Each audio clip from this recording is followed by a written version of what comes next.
तो मेरे प्यारे भैया डॉक्टर एपी सिंह, जियो हजारों साल, ये दिल से दुआ है आपकी बहन की। Happy birthday to you my dear brother. मेरे प्यारे भैया, बहुत बहुत शुभकामनाएं आपको आपके जन्मदिन की। दोस्तों, ये है पाकिस्तान से भागी हुई महिला सीमा हैदर, जो भारत में टिकने के लिए न जाने अब तक कई तरह के नए नए नौटंकियां करती रही है। अभी कुछ दिन पहले ही आपने देखा होगा कि उत्तर प्रदेश के मुख्यमंत्री योगी आदित्यनाथ का ये जन्म मनाती हुई दिखाई दे रही थी। इसी क्रम में इसने अपने ही वकील डॉक्टर एपी सिंह के जन्मदिन को मनाते हुए एक वीडियो जारी की है। अब इस वीडियो को अगर आप ध्यान से देखेंगे तो डॉक्टर एपी सिंह की फ़ोटो इसने इस तरीके से रखी है, ऐसा लग रहा है कि ये जन्मदिन की जगह हाँ, आप समझ जाइए क्या मना रही है, क्योंकि फोटो है, फोटो के सामने आग जल रही है। आप देखिए ना किस तरह की तस्वीर ये खुद बार बार लेकर आ जाती है, जिसमें प्रेम से ज्यादा खौफ दिखाई देता है। मामा हैप्पी बर्थडे टू यू। परी आप बोलो, प्रियंका आप बोलो। तो अब लगाएगी मीरा अपने मामा के केक में मोमबत्ती। प्रियंका आप बोलो मामा के लिए। मामा हैप्पी बर्थडे टू यू। हम आपको बता दें कि सीमा हैदर की स्क्रिप्ट यानी कि पटकथा उसके वकील के द्वारा ही लिखी जा रही है।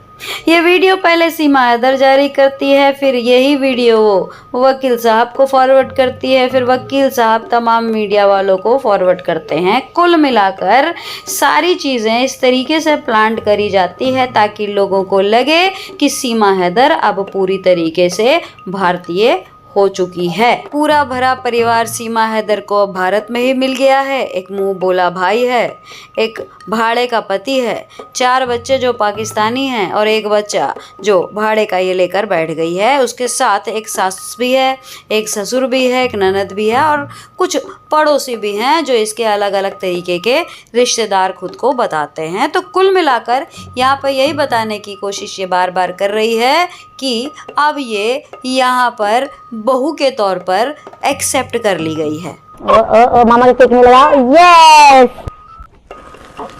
Happy birthday. सीमा हैदर के लिए जो तैयार की जा रही है स्क्रिप्ट, उसमें बहुत सारी चीज़ें मिसिंग हैं जो वो शुरुआती दौर में किया करती थी। आपको ध्यान होगा ये खुद को सनातनी बताने के लिए रोज़ पूजा पाठ की वीडियो जारी करती थी। आए दिन कोई भी तीज त्योहार हो उसकी वीडियो जारी हुआ करती थी, लेकिन क्योंकि अब उन वीडियोस पर इसको कोई भी लाइक, कमेंट या व्यूअरशिप नहीं मिल रही है, तो ऐसे में ये स्क्रिप्ट में एक नया तरीका जोड़ा गया है ताकि लोग इसे देखें और इसके सब्सक्राइबर्स और व्यूअर्स बढ़ें। लेकिन कमाल की बात ये है कि जिस महिला की एक्सपायरी डेट आ चुकी है, ये बात पूरे देश और दुनिया को पता लग गई है, इसलिए अब इस महिला को देखने में किसी को भी रुचि नहीं है।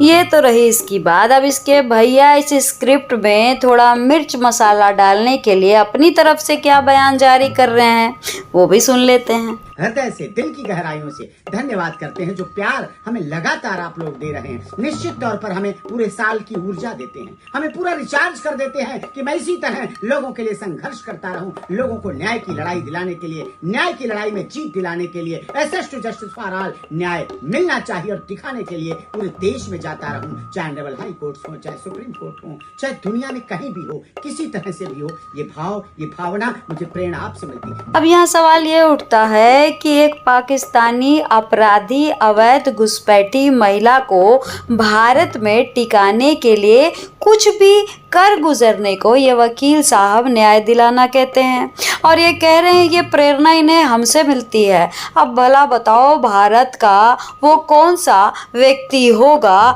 जो एक अवैध घुसपैठिया को चाहेगा कि वो भारत में रहे? वकील साहब, आपके अलावा शायद ऐसी सोच किसी की नहीं है। यही कारण है कि ये लड़ाई अब तक भारत के लोगों की इस महिला के खिलाफ जारी है।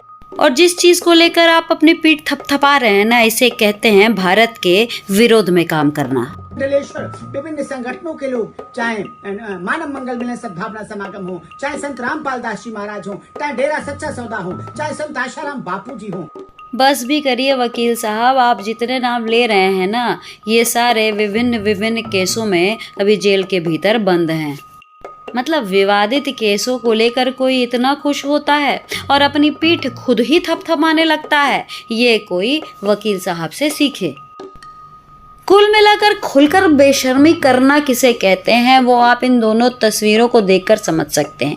एक तरफ तो ये पाकिस्तानी महिला जो गैर कानूनन तरीके से हमारे भारत में रह रही है और साथ ही बार बार दावा करती है कि मैं भारतीय हो गई हूँ, तब जब सरकार ने कोई हरी झंडी इस महिला को लेकर नहीं दिखाई। वहीं दूसरी तरफ इसके वकील साहब जिन्होंने आज तक ऐसे ऐसे केस लिए हैं जिसे समाज ने बार बार नकारा है।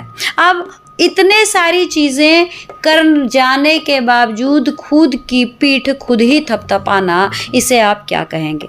बहरहाल ये सारी तस्वीर आपने देख ली, आपका क्या कहना है ज़रूर बताइएगा। और हाँ, चैनल अगर लाइक नहीं किया तो प्लीज़ कर दीजिए, सब्सक्राइब नहीं किया तो कर दीजिए और कमेंट का इंतज़ार हमें हमेशा रहता है।